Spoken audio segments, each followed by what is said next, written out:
What up everybody, it's Marc.brajak here. Today in this video, I'm excited because I got Greg Ryder here with me in the car. If it wasn't for him, I'm not sure that I would have been able to hitchhike across Canada. And I mean that in the most sincere way possible. He played a very pivotal, a key role in the preparation of the journey to actually hitchhike across Canada. And I guess this is almost like the story that's been buried for way too long, and a lot of people want to know whatever happened to that guy. We'll talk a little bit about that, but we'll also talk about how this guy was so important. This is something that a video needed to be recording as we were sitting at the bar there, as we were talking about the trip, because honestly, I haven't talked to you, Mark, since the day you got back. We've been talking a little bit on Facebook here and there, but to actually get like the passion and the purpose behind your voice on how you were talking about these different cities was the conversation I was waiting for. The most amazing thing is that you continued on. Like, this was an idea that I had when I was just like, man, I just want to go. I want to see this beautiful country that we have. I felt that I was just settling for something that just wasn't myself, and I had to do something more exhilarating, more extreme to make myself feel better. And that's when I was just like, man, I want to do something crazy that's just like so unheard of. Like, what could I do to really make a statement? And I was like, man, hitchhike across Canada, see this beautiful country. There's only one person I could have spoke to. It was yourself, Mark. And I was like, man, let's do this. We were so passionate about the idea. I want to talk about how the idea kind of came about. There's Greg's perspective and how he came, and then there was mine, and we eventually we met at a point where our manifestation was beginning to merge. A lot of people know the story about Dorian Santiago. He walked from Chicago to Los Angeles. He posted a new video every day on Facebook, and I was getting more and more excited by what he was doing. It was within 2 weeks before he finished his walk. I was working with an accountability coach, shout out to Dorman Mattioli, who said,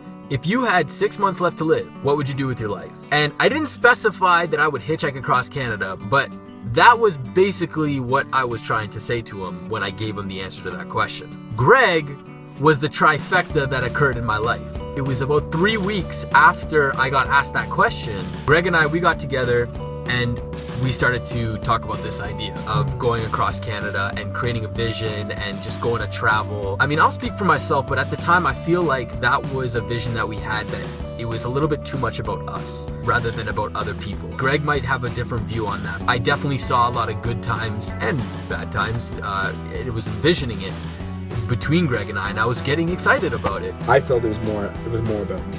That is where we kind of clashed. I think you wanted to do it for the greater good of the world, but I felt like at that time in my life, I wanted to do it because I was so tired of the life I was living and I was bored that I needed to do something that was going to make a statement, that was going to make me want to get back up and get motivated to take on this life and to take on this world. I was doing mundane shit.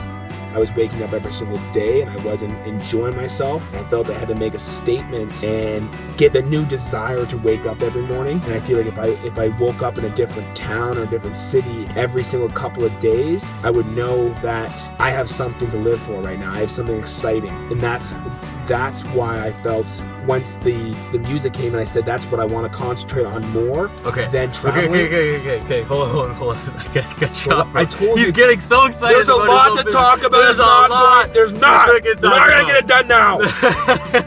We're gonna get through this, bro. We're gonna get through this, man. So this is what happened. So we came up with the name. We put our heads together. We decided we're gonna go with Hike for Humanity. Greg is he's leaning up. I can just envision him leaning up against his kitchen table. He's like, you know what, man? We gotta come up with a date. And I don't know why, but April 11th just sounds so good. I'm like, sure, man, let's do it. April. I was like such an open book. What was the thing I always say? I'm open. I didn't like it. Greg, are you open right now? I didn't like it. I was so open to it. Because I had to make the decisions. You were just like a guy that was just, I was like going out with a date with a girl and just like, hey, where do you want to go to eat?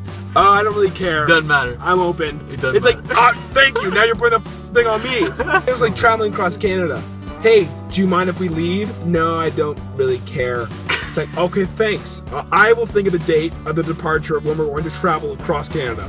Thank you. He did pick the date, though. I did. He did pick the date. I don't exactly remember the details on how many days or whatever after we started to come up with this plan. We came up with the hashtag. You remember what the hashtag was? You know what? Hashtag Hike for Humanity. Well, that was the name of our Twitter handle and stuff. But you know what? I still have a few cards left, and I only ordered 100. What was the hashtag? My wildest dream. My wildest dream. So I still have a few of these cards left. I had only ordered 100, and then they got lost in my bag. Crazy, man. And we screwed that up. It says Nova Scotia to British Columbia, Newfoundland. I'm so sorry. Oh, true. You know how many? You know how many? Far east enough, eh? Do you know how many Newfies that I had to apologize to? They're like, you forgot about us. I'm like, well, I'm here. Our mission statement. That was like one of the coolest things that happened because we went down to that coffee shop in Burlington where we came up with that mission statement, right? Inspiring our generation to live from their highest self by instilling confidence to grow into their wildest dreams.